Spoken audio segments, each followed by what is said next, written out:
Hello and welcome to another update video about Bitcoin. Bitcoin hasn't really moved too much since my last video, but I have added a micro count and we are going to zoom in a minute. For everybody who's new on the channel, or in case you forgot, our view is that we are currently in a wave 2 correction. The support range for this count goes all the way down to 22k, which means as long as we're holding 22k, I would go with this particular wave count that we're in a wave 2 correction.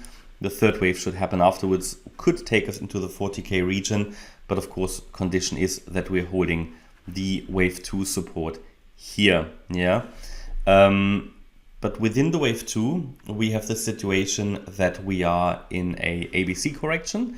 The A wave done, the B wave pretty much done here, that was on Saturday, and the C wave now in the making. There is currently no guarantee that the B wave is indeed finished. They can be really tricky. And if Bitcoin turns around here, makes another lower high, goes maybe to the top of the triangle again, then we suddenly get an extension of the triangle. The reason this is possible is because we haven't had a valid range breakout to the downside yet. That would only happen if the B wave is taken out around 27,000. 210 I think it was, or 230, depends on the exchange. Checked a few exchanges, the value was a little bit different, varies between 27,210 and 27,240 I think, but we haven't broken it.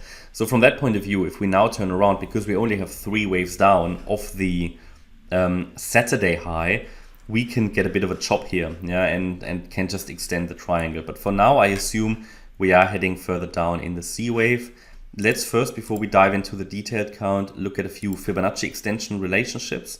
We talked about that in the previous videos, but it's always worth reminding. The very first target for a C wave is the 61.8 Fibonacci extension of the A wave. And you get that when you take the length of the A wave with the Fibonacci extension tool, you add it to the top of the B wave, and then you can get the length of the C wave. And that is and has been around 27,440, and we reacted to that yesterday. So again, you can see how relevant those Fibonacci extensions are. Based on the sub-wave structure, I don't assume that the C wave is finished, but I did highlight to you, I think it was a few days ago, maybe yesterday as well, that this is going to be the first Fib extension where we are most likely going to see a reaction. It was not a very strong reaction, so again, it doesn't confirm, or it confirms actually my view that we have not bottomed yet, but it is certainly a level to react to, okay? Now, then we've got the so-called 1-to-1 ratio, the 100% extension. It's a far more common target for a C wave. That is at 25,960. We haven't reached that, obviously, so that's one to watch. And then in terms of Fibonacci extensions, the 1.618 extension, in case we get a real extension here. If we get a real extension, which means the third wave, for example, could be very long, or the fifth wave may get extended of this move down, then it could take us to the 1.618 extension. Normally shouldn't go any lower. Shouldn't, okay? Shouldn't doesn't mean it won't, but it shouldn't. Okay, so, and then we obviously have, in addition to that, our support zones. If you find an overlap between the extensions and the support zones, even better. Here we've got the I would say the ones that are relevant here. I mean, on the way down, we may find a bit of a reaction at 26,650, the 38.2 Fib retracement of the wave 1, which occurred between the 10th of March and the 14th of April. And then we've got the 50% level at 25,300 and the 61.8 retracement at 23,950. Here we had a bit of an overlap with that 1.618 extension. But yeah, all of these should be at least watched. If in terms of structural support, I mean, big structural support is going to be down here around the 10th of March, but that's quite far away. You have some structural support where this previous wave 2 was sitting. That's also pretty much where the golden ratio is sitting. So here, there is going to be some confluence, structural support of this wave 2 low. Then we have this Fib retracement here, and we had the Fib extension, the 1.618 extension goes sort of into that region as well. So you get some Fib confluence there in case we go down that much. And then we will have some support around the 50% retracement anyway. And it is also pretty much in line with this previous swing high around the 20th of February. So there is some decent support. What I really like is that the daily relative strength index is coming down quite fast.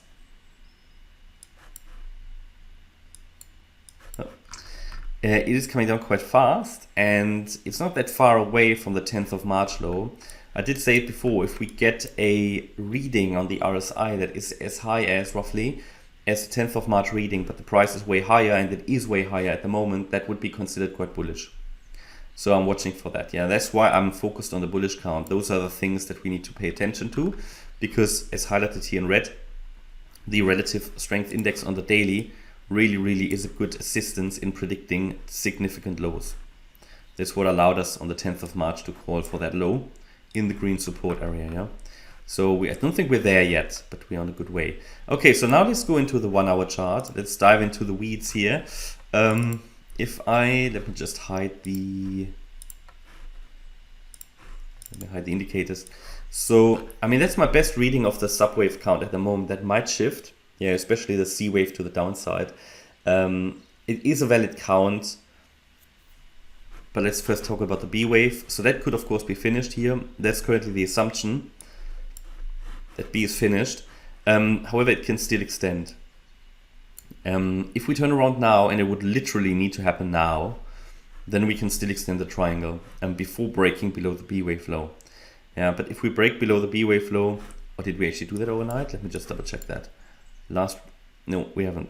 See, the B wave is a little lower than yesterday's low. So we haven't broken it. So if we move up now, we could just simply put an extension of the triangle in place, something like that. Okay, the count would allow for that. But for now, I assume it's obviously on the way down. Okay, we're looking for a 5-wave move down in wave C, something like this: 1, 2, 3, 4, 5. And looking at the micro level, so first of all, that breakout point is here. At least it's the Coinbase chart, around 27,220. Yeah. But check your chart, please, because it's different. It also differs if you're doing USDT. That always makes analysis a little bit difficult. But yeah, the point is we should be here now in this move down, and we possibly completed a 1 or 2. I don't like this count here. I mean, normally you want in a third wave the price to reach the 1.618 extension. Now it fell a bit short. Okay, so what I cannot rule out, and that would be more in line with the Ethereum count, that this here is actually going to be a 1-2 setup. And so that we have a 1-2, a 1-2, and that could indeed send us down then to the golden ratio. It's just a little too short for a third wave.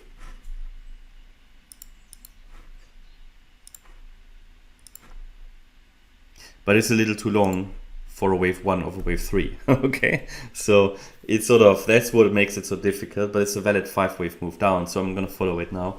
But that's what I mean, you know, it can always extend. It could very well be that this is just an ABC. A, B, C, and we just extend the triangle with another A, B, C. Okay, so those are the clues you need to use when you're looking for Elliott Wave. That's why I'm not entirely confident about the move down. Yeah, I'm just telling you there are some flaws here, which you sometimes get on the lower degree count. So don't get me wrong, you know, we follow it until we don't. And it's valid until it isn't. And it's valid as long as it stays below resistance, which is here the red box, which I added for the wave 4. Yeah, because the idea is we came down in a 1, 2, 3, 4, and now one more leg down in a 5. That could end this C wave, okay? But first of all, we need to hold resistance, which is between 27,722, we already reacted to it, and then 28,220, with the ideal level for a wave 4 retracement being 27,997, the 38.2 retracement, which is also where the previous wave 4 was sitting, so there's some confluence there. So ideally, short term, it goes a little higher and then breaks down. If it breaks above 28,220, then it will put an extension of the triangle in place. Wouldn't be bullish, it would just be an extension of the triangle, more sideways movement. And again, you know, typically a third wave should be the 1.618 extension. If it isn't, you can still count it as long as it adheres to all rules, but it gives less reliability, less confidence. It could then be a 1-2-1-2 setup, but if the second wave 1 is longer than the first one, it raises some questions as well. So I'm watching pretty much here for a possible ABC structure. That would be the alternative. I mean, I might very well add it to the chart as an alternative, so people don't get caught out. A, B, C as the alternative. Yeah, and it could then just carry on to the upside with another ABC.